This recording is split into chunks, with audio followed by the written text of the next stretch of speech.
kalian, di tengah penjajahan, perbedaan suku, agama, dan budaya, Indonesia justru melahirkan sebuah dasar negara yang mempersatukan semuanya. Dasar negara itu kita kenal sebagai Pancasila.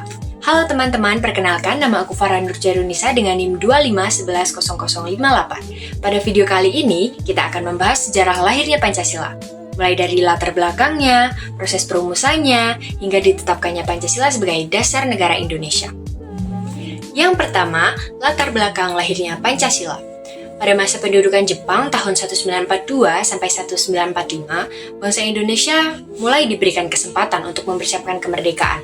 Sebagai langkah awal, Jepang membentuk sebuah badan bernama BPUPKI atau Badan Penyelidik Usaha-Usaha Persiapan Kemerdekaan Indonesia pada tanggal 29 April 1945. Tujuan BPUPKI itu apa sih?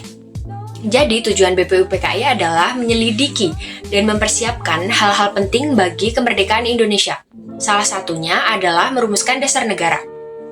Indonesia adalah negara yang sangat beragam. Karena itu, para tokoh bangsa menyadari bahwa dasar negara harus mampu menyatukan seluruh rakyat Indonesia, bukan malah memecah belah.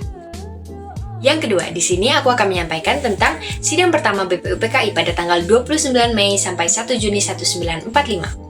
Dalam sidang pertama BPUPKI, beberapa tokoh menyampaikan gagasan tentang dasar negara. Yang pertama ada Muhammad Yamin pada tanggal 29 Mei 1945. Muhammad Yamin mengusulkan 5 asas dasar negara, yaitu peri kebangsaan, peri kemanusiaan, peri ketuhanan, peri kerakyatan, dan kesejahteraan rakyat.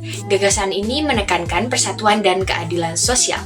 Yang kedua ada Supomo pada tanggal 31 Mei 1945. Supomo mengusulkan konsep negara integralistik, yaitu negara sebagai satu kesatuan utuh, tidak memihak golongan tertentu, mengutamakan kepentingan bersama. Dan yang ketiga ada I.R. Soekarno pada tanggal 1 Juni 1945. Pada tanggal 1 Juni 1945, I.R. Soekarno menyampaikan pidato yang sangat bersejarah. Beliau mengusulkan 5 prinsip dasar negara yang kemudian diberi nama Pancasila, yaitu yang pertama, kebangsaan Indonesia.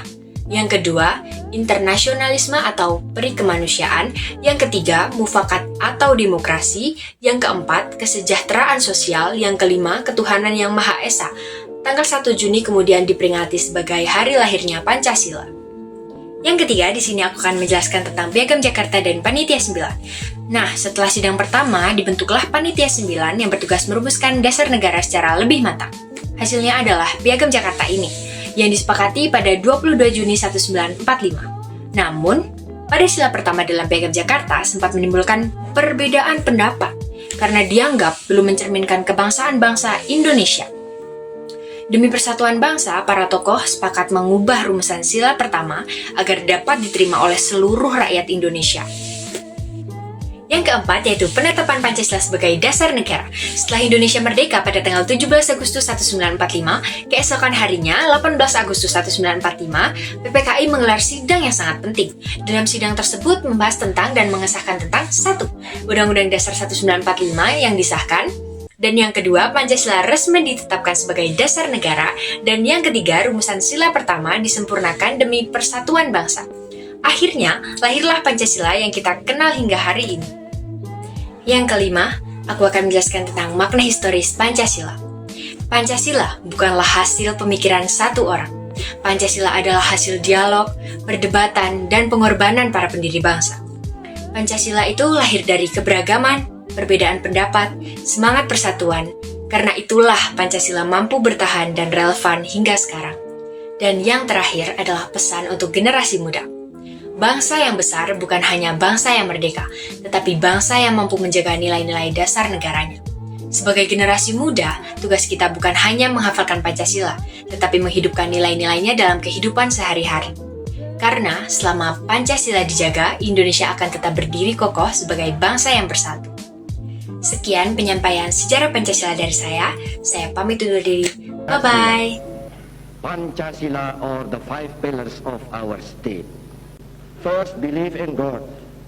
Second, nationalism. Third, internationalism. Fourth, democracy. Finally, the last sila, the ultimate pillar, is social justice. in common with the vast majority.